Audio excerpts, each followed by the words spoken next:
karon pa siya dito ng retracement. So this will be yun. Ito guys yung pinaka-price sa gilid guys. No? I don't want to.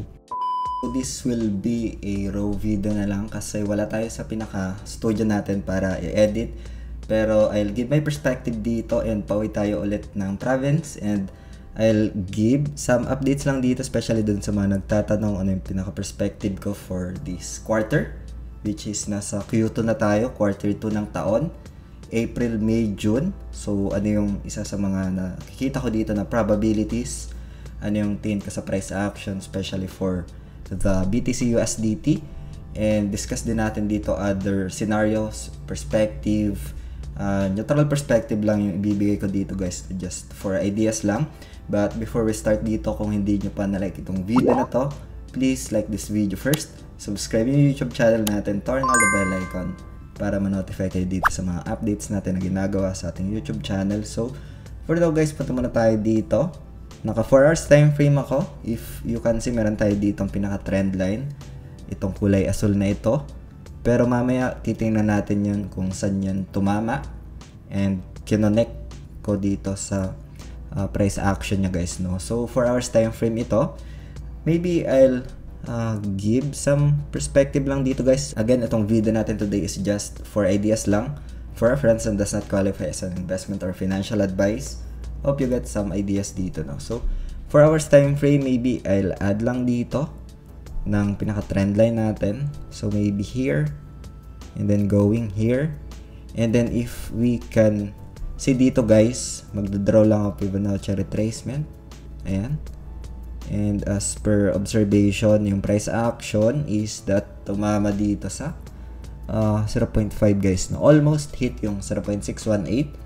And isa ito sa pinaka-target ko sana, pero I think it was rejected tapos nagkaroon na ng pagbaba ng presyo. No? So for now, meron din tayo ditong 50 moving average na itong green na linya na ito. So acting as resistance ngayon sa 4 hours time frame. So, isa sa mga tinitingnan ko dito guys na probabilities for the price action ni BTC is that ang daming factors guys, no? Una na dyan yung ETF, wherein we can see some decline doon sa inflows ng ETF. So, we can see some decline doon sa pinaka-volume niya. And if ganun yung scenario, there's a probability that the price action may consolidates. Pwede siyang magkaroon ng retest sa mga support areas niya. Pero keep in mind guys, if ever na mabasag itong pinaka-support zone niya around 60, 500 territory, if ever na mag-below yung price action dyan, high probability ng retest dito sa asol na linya na to. No? So, puntahan muna natin yan sa, maybe, let's try sa weekly. Ayan. So, dito guys sa weekly, I just connected lang na dating support na ito. Support tapos support. So, I just connected. Pero sa weekly guys, still on the uptrend pa rin to, no? If we can take a look, nasa baba yung 50 moving average and then nasa taas yung price action. So that's a uptrend scenario pa rin ito. Pero keep in mind pa rin guys, this is on its resistance, no? Ayan. So dating resistance niya, dyan siya ngayon nagko-consolidate, no? So good thing ito if mabasag. Pero for now kasi if Q2 perspective, as per observation for the past couple of years, yung Q2 is just a consolidation month guys, no? Hanggang something like June, inabot siya ng June. And for me kasi guys, it's a opportunity naman. Mas okay yung pinaka strategy ng DCA as well as a swing strategy guys, no? Like for example, I just accumulate my yung sobrang asset ko lang and allocate ko siya dito, tapos in the next coming months, maybe Q4, that's the time na I take profits, no? So mga ganong strategy lang dito sa end ko. But then again guys, as mentioned kanina, it's my own perspective, it's my own strategy, and I'm responsible for my own approach dito. And yun, yun yung pinaka perspective ko lang dito on my end. And naglagay ako dito guys ng pinaka support, itong kulay asol na ito. Mas okay din ito sa daily. So, check natin sa daily. Ayan. So, mas kita siya guys sa daily, no? Ito. So, support. Tapos, support connection. If we observe guys, ito. After that retest, price goes to the upside. No? Nagkaroon siya ng pagtaas ng presyo. after the retest dito sa support. After that retest, price goes up. And if we measure din guys, like for example hanggang dito, tapos papunta doon sa pinakamataas na retest niya, which is acting as a resistance. So Control C, Control V, copy lang natin. Tapos lagay natin siya dito sa support. So if we observe guys, no, ito. So same movement, same yung pinaka galaw nito, no, after that retracements. After retracements, gumalaw siya ng ganyang momentum, no. So isa sa mga tinitingnan natin dito guys is that yung price action is hindi naman siya lagi na pataas, no.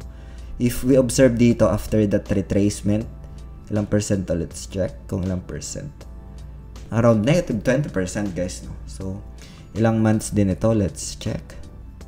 So if we observe, so this is 96 days guys, no. So I think more or less nasa over 3 months din guys, no. Ayan. So 96 days ito. So dito naman check natin dito guys kung ilang months din itong ginalawan niya, like for example tapos nag-retrace. Maybe well, just need to, if ever man na 96 days. So like ito guys, no, itong zone na to. Again guys, past performance does not guarantee, no, yung pinaka-future results niya. I just gave my perspective lang dito and kung ano yung nangyari for the past couple of months dito sa price action niya. And itong kulay asol na linya na to guys, para sa akin, sobrang significant to if ever man na mapuntahan niya to. Kasi that's a vital support, diagonal support for the price action nitong si BTC, no. So remove lang natin yung mga drawings natin dito. Ayan.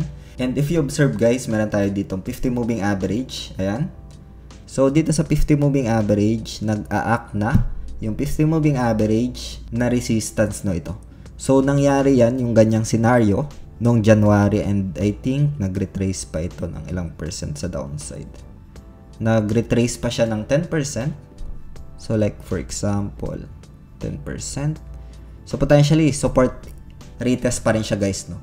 So if we connect ulit yung pinaka support zone dito sa diagonal, ayan, pwede siya dito guys mag-consolidate as retest, no. It's very vital ito. Kasi if ever na mabasag to guys, if ever na magkaroon ng bagsak pa dito ng presyo, isa sa tinitingnan ko dito na next key support area is that itong zone na to, no. Around 50k territory. Ayan. 52k territory. Pero if ever man na ma-hold niya yan, if ever na ma-hold niya tong zone na to, like, let's measure lang itong move na ito, tas copy paste. Ito guys is only a probabilities guys, no. Maybe if ever man na magkaroon pa siya dito ng retracement. So this will be yun. Ito guys yung pinaka-price sa gilid guys, no. I don't want to mention na lang, pero ito yung pinaka-price sa gilid guys, no. If ever man na magkaroon pa siya dito ng retracements, and hindi ko gina-guarantee guys, no.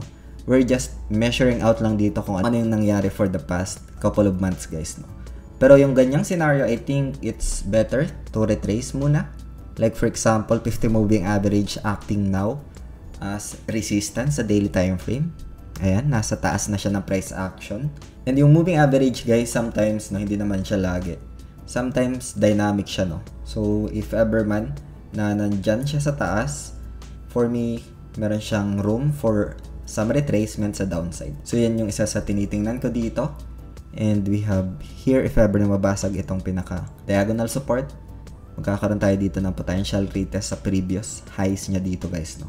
And that will act as support. Pero if ever man na ma-respect niya to, that's good. We have a potential move dito na pwede niyang gayahin for the past couple of months dito guys, no. So like what happened dito. So it's only probabilities guys. If ever man na magkaroon ng breakdown, pwede pa rin niyang i-retest yan. Ayan, makikita nyo dito yung pinaka-price sa gilid. Ayan, pero if ever na i-respect niya yan, yan yung pinaka potential price action guys. I don't guarantee guys, no. It's only a probabilities dito. And sa mga nagtatanong ano nga ba yung ginagawa ko during these times na kahit ganito yung pinaka-status ng market, is that I earn pa rin guys, no. So I have some automated trading dito. Ayan, so meron tayo ditong bots, no. And as per observation, meron tayo ditong naka-set up. Ito, meron tayong profits, pero meron din tayo dito. I think, meron tayong negative din. Kahit paano, ito, meron tayong negative 19 USDT. Tapos, meron din tayo ditong positive, guys, no? Comment automated if gusto nyo magkaroon dito ng pinaka-perspective or ideas tayo para mabigyan ka din ng perspective habang busy tayo na nasa province tayo, is that automatic na siya dito nagkakaroon ng automatic buy and sell. And I think this is good pa rin for manual checking, guys, no? If ever man na magkaroon ng invalidation sa bias mo, it's better to manually check, no? So, yun, please feel free to comment, automated lang sa comment section if you want to have this perspective, ideas, and magkaroon tayo ng content for this strategy, guys, no? So, yun lang for today. Hope you get some ideas dito sa video natin. Risk management is very important dito, and if you have questions, feel free to ask lang sa comment section ng video na to. Maraming salamat ulit sa panunood. Ingat tayong lahat. Peace out. Bye for now.